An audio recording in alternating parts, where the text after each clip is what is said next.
Holy City Center Radio. It is episode 227, and I am your host, Christian Sanger. Today is Friday, February 23rd, 2024.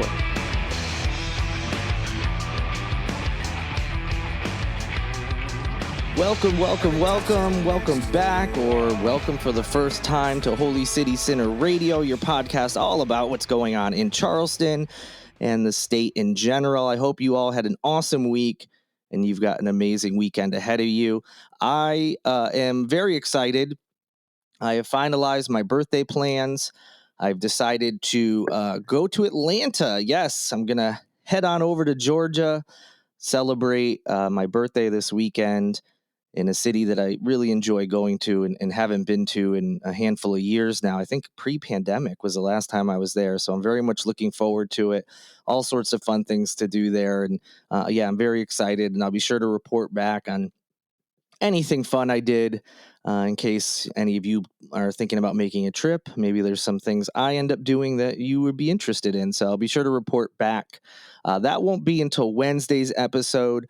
Monday's episode is an interview, so we won't have any news topics, and I recorded it before I left. So Monday's show won't have any updates on the trip, and still, not that many of you would care, though. I'm sure you're here for the news and the interviews anyway. So Monday will be a very good show. Definitely check it out.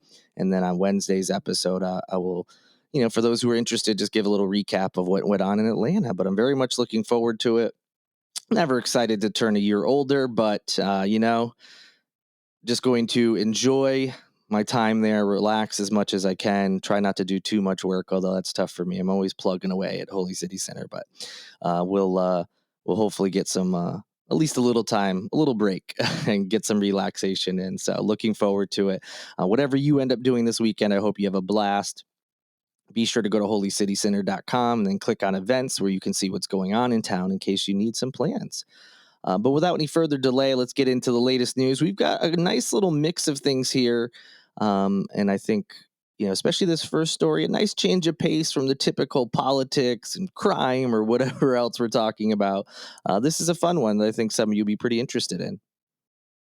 It wasn't that long ago that we had that eclipse. Remember, what was it? It was a summer.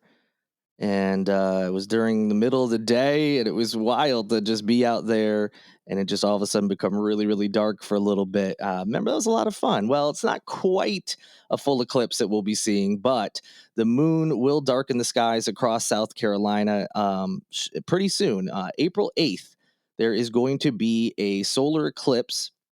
However, here in South Carolina, you're not going to see a full eclipse, and where you live will depend on like how much of the sun will be eclipsed by the moon.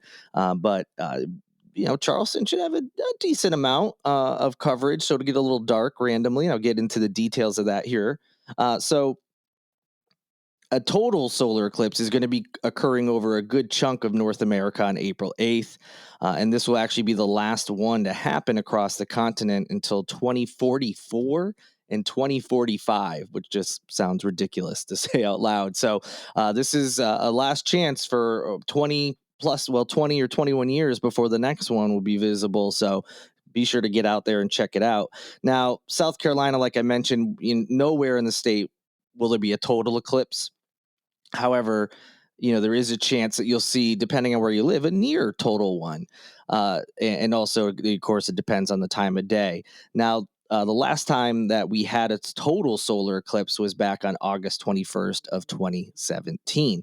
So where will this partial eclipse be visible for those of us in the Charleston area? There's actually a pretty good chunk of time, 1:48 p.m. on April 8th, lasting until 4:27 p.m.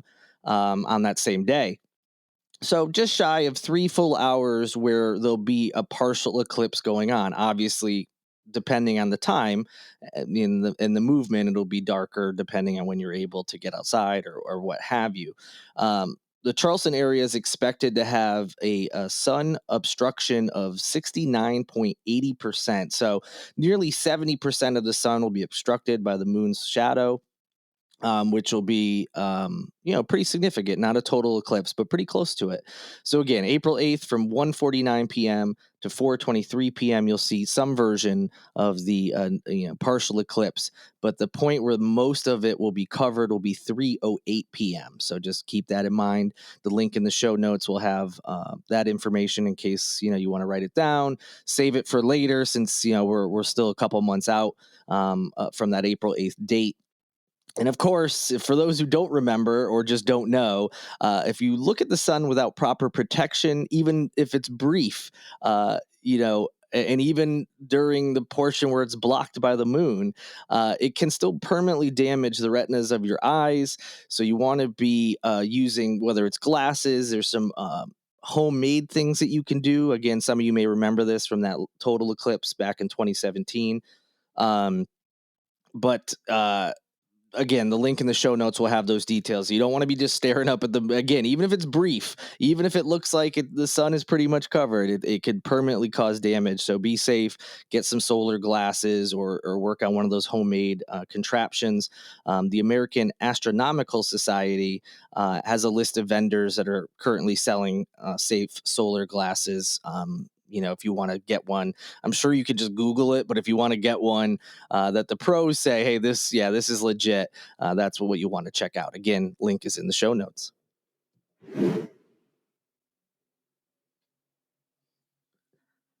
South Carolina currently has $1.8 billion of taxpayer funding just sitting in a bank account where it doesn't belong, and no one really knows where it came from or why it's there. Just classic South Carolina behavior.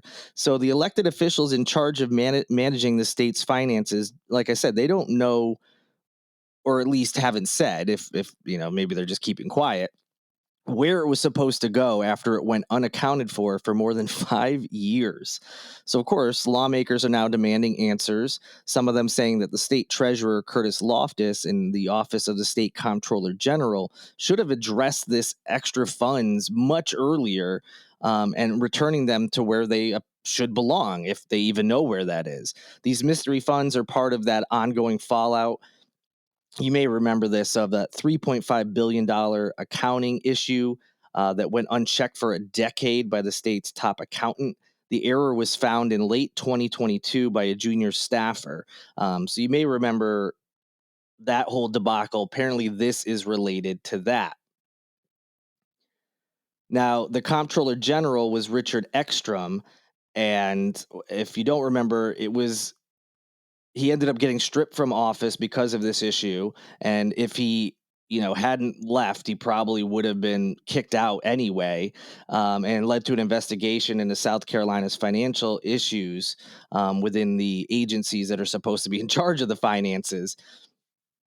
Now, Ekstrom ended up, as well as some other state officials, they ended up testifying, saying that part of this issue was, there was a decade-long transition from the state's old accounting system to a new one that took place from 2007 to 2017. And then from there was a computer coding error in Ekstrom's office, which caused the software that compiles the state's annual financial report to double count money sent to the state's colleges. And it made it look like the state had more dollars on hand than it actually did. Now, when you're talking about $3.5 billion accounting mistake, obviously that sent shockwaves and concern throughout the state. Thankfully, as bad as that sounds, the mistake never really led to any huge issues. For instance, state government didn't end up like bouncing any checks because they thought they had more money than they actually did. And the reason for that was budget writers don't actually use that report that came out of that office. So thankfully, there was no issue. They didn't have that incorrect information when they were paying some of our state's bills and things like that. Now, it may have misled some credit agencies that rate the financial health of the state and local governments, which of course could be an issue. But the good thing is, this wasn't the kind of mistake where taxpayers lost out on money, or funds were misallocated. So in that sense, it was, if you're going to have a financial issue, that was the kind to have, apparently, because it didn't really have any long lasting effects until this moment where there's just randomly $1.8 billion in a bank account, and no one's entirely sure what's going on with it. Now, this is still kind of in the early days of at least hitting the media. It's unclear how long, some in the government have known about this, and it's just been so far a lot of finger pointing. Some are pointing at the state treasurer, Curtis Loftus. Others are looking at the comptroller general's office. They're kind of blaming each other, so we don't really know who's to blame, if not both of them in some capacity, perhaps. But lawmakers are looking into it. For now, the cash just remains in this bank account, for a couple of reasons. One, of course, they want to figure out where this truly belongs and what it's supposed to, be allocated towards. And so lawmakers are reluctant to spend any money until they are sure that it hasn't been allocated to go somewhere else, or it should have been going somewhere in the past. So, they're looking into it. I like that they're not rushing to just, oh, we got all these extra funds, let's just use it for something. They're trying to, get away from the mistakes of the past. So, yeah, state just randomly has $1.8 billion. Not sure why, where, why would we know? So we'll definitely update you on what happens with that fund. I mean, ultimately, it'd be pretty great if it wasn't allocated for anything, and then it could be used for some really helpful programs, perhaps, like, I don't know, feeding kids in the summer, which the state claimed they didn't want to do. This would cover it probably tenfold. But we'll see what happens. Obviously, if it's allocated for something else and should have been sent somewhere else, it should go to where it was supposed to. But so far, no answers. All right, we got a few quick updates on things we've talked about a lot on this podcast. First up, a proposed ban on gender transition hormones and surgeries for transgender use advanced on Wednesday after a panel of state senators gave the bill its first round of approval in the state Senate. The measure passed 4-3 along party lines after several hearings occurred. Senators heard testimonies from both sides. Supporters, of course, say this proposal will protect children, while opponents say it only harm the mental health of transgender use. I've talked about this a bunch of times on this podcast. I'm not going to go back into it. So just going to kind of hit you with what's going on and where it all stands. So right now, a lot of times with these bills, there'll be like a hearing with just a handful of senators, and then they decide, yeah, let's move this forward. And so since they decided to move it forward, that means it could ultimately come up for a vote. Now, the South Carolina House passed the bill back in January, so it's already gone through the House, but it did prompt some outrage from parents of transgender children and other LGBTQ supporters. And some left-leaning lawmakers said that at best, the measure was a distraction from other issues that matter more. So we've talked about that a lot. So what's the next step? The full Senate Medical Affairs Committee must give it approval before the bill can actually be debated on the Senate floor. So there's one more committee that it has to go through before it can be actually debated amongst the entire Senate. Now, the committee that it has to go through is made up of 11 Republicans, 5 Democrats, and 1 independent. That independent tends to vote with Democrats, including on issues like this. So I would imagine, barring a big surprise, because you have 11 Republicans to essentially 6 Democrats, it's going to pass and then be able to go to the Senate floor for a full debate. I'd be shocked if that doesn't happen, especially because lawmakers advanced a similar proposal to the exact same committee last year, but it was too late in the session for consideration, and that's why it's coming back around. So all signs point to this definitely moving to the Senate floor, where I also would imagine it's going to get passed with no problem. And there's no doubt in my mind as well that Henry McMaster would then sign it. So still some steps to go. Some surprising things could happen, but that's what we're looking at right now. For those who don't remember, that if it does end up ultimately passing, this legislation would do a few different things, including expanding on an existing law that bans the Medical University of South Carolina from using state funds on what they say is furthering gender transition for children under the age of 18.